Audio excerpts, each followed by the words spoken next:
क्या आपने कभी देखा है जब लगातार गलत फैसलों से कोई स्थिति पूरी तरह नियंत्रण से बाहर हो गई हो?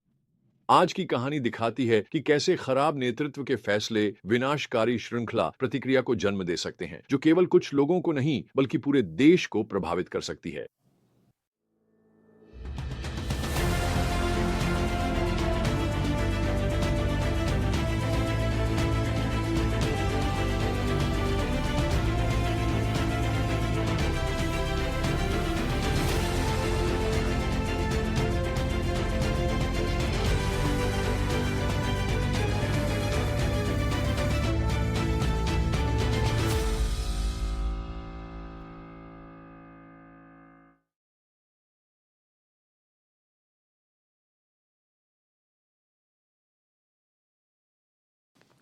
इस अंश का मर्म हमें कुछ महत्वपूर्ण शिक्षा देता है।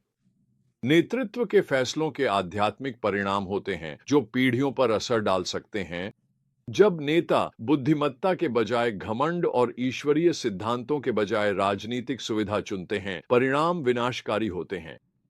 हमारी कहानी एक महत्वपूर्ण क्षण से शुरू होती है, सुलेमान की मृत्यु के बाद सत्ता हस्तांतरण से। उसका बेटा यारोबाम राजा बनकर पहली परीक्षा का सामना करता है जब लोग उचित अनुरोध लाते हैं। आपके पिता ने हम पर भारी जुआ डाला था, इस श्रम को हल्का कर दीजिए, हम सेवा करेंगे। यह निर्णायक क्षण था जो राज्य को एकजुट कर सकता था। सुलेमान की सेवा कर चुके बुजुर्गों ने यारोबाम को बुद्धिमत्तापूर्ण सलाह दी। अगर आप इन लोगों के सेवक बनेंगे, उनकी सेवा करेंगे और उन्हें अच्छा उत्तर देंगे, तो वे हमेशा आपके सेवक बने रहेंगे। लेकिन यारोबाम मूर्खता भरा काम करता है। वह उनकी सलाह ठुकराता है और फिर अपने युवा मित्रों की ओर रुख करता है। उनकी सलाह घमंड से भरी हुई है। उन्हें कहो, मेरी छोटी उंगली भी मेरे पिता की कमर से मोटी है। मैं तुम्हें बिच्छुओं से कोड़े लगवाऊंगा। परिणाम है, राज्य विभाजित हो जाता है। 10 गोत्र विद्रोह कर यारोबाम को राजा बनाते हैं। केवल यहूदा और बिन्यामिन यारोबाम के प्रति वफादार हैं। लेकिन यहीं से कहानी और भी अंधेरी हो जाती है। उत्तरी राज्य के नए राजा यारोबाम को अपनी नेतृत्व क्षमता की परीक्षा का सामना करना पड़ता है। उसे चिंता है कि अगर उसके लोग यरूशलेम जाकर पूजा करते रहे तो उनका दिल फिर से यारोबाम की ओर मुड़ सकता है। तो वह क्या करता है? वह अपनी खुद की धार्मिक व्यवस्था बना लेता है, जिसमें सोने के बछड़े, अवैध याजक और नए त्योहार शामिल होते हैं। अब इस बारे में सोचिए। यारोबाम जानता है कि परमेश्वर ने उसे राज्य दिया। नबी ने उसे ऐसा ही बताया था। फिर भी अगर आप राज्य स्थापित करने के परमेश्वर के वादे पर भरोसा करने के बजाय वफादार बने रहें, तो वह मामले को अपने हाथ में ले लेता है। वह राजनीतिक लाभ के लिए एक नकली धर्म बनाता है, जिससे इज़राइल पीढ़ियों तक मूर्ति पूजा में पड़ जाता है। परमेश्वर यारोबाम को चेतावनी देने के लिए एक भविष्यवक्ता भेजता है, जो चमत्कारी संकेत दिखाता है। वेदी फट जाती है। यारोबाम का हाथ सूख जाता है, फिर स्वस्थ हो जाता है। लेकिन परमेश्वर की शक्ति के इन नाटकीय प्रदर्शनों के बाद भी हम ये दुखद शब्द पढ़ते हैं। इसके बाद भी यारोबाम ने अपनी बुरी आदतें नहीं छोड़ीं। वाह! इसके परिणाम बहुत गंभीर हैं। भविष्यवक्ता अहिया से परमेश्वर यारोबाम के घराने पर न्याय घोषित करता है। इस अंधेरी कहानी में एक सुंदर बात पर ध्यान दें। जब यारोबाम ने झूठा धर्म स्थापित किया, लेवी और अन्य लोग जो परमेश्वर की सच्ची आराधना के प्रति गंभीर थे, अपनी संपत्ति छोड़कर यहूदा चले गए, क्योंकि यारोबाम और उसके पुत्रों ने उन्हें प्रभु के याजक के रूप में अस्वीकार किया।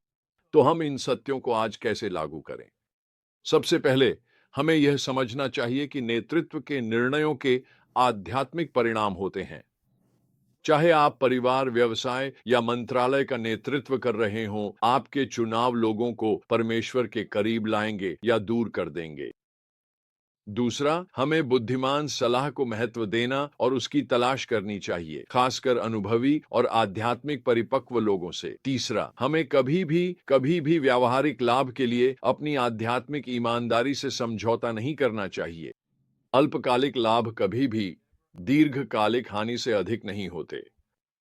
विश्वास योग्य लेवियों की तरह हमें सच्ची उपासना के लिए कीमत चुकाने को तैयार रहना चाहिए, चाहे इसका मतलब सुविधा क्षेत्र छोड़ना हो।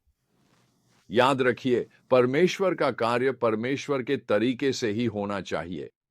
जब हम परमेश्वर के उद्देश्यों को मानवीय चालाकी और समझौतों से पाने की कोशिश करते हैं तो हमें अस्थायी सफलता मिल सकती है। लेकिन हम अपने लिए दीर्घकालिक आध्यात्मिक विनाश की नींव रख रहे होते हैं। सवाल यह नहीं है कि क्या हम चीजों को अपने तरीके से चला सकते हैं।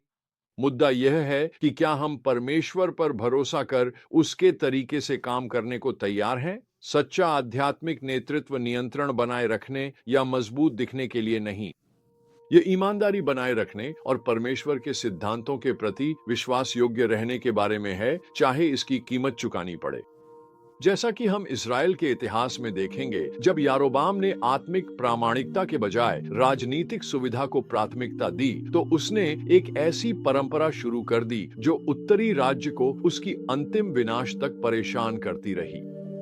हम उनके गलतियों से सीखें और ऐसे नेता बने जो मानव स्वीकृति के बजाय परमेश्वर के सम्मान को प्राथमिकता दें।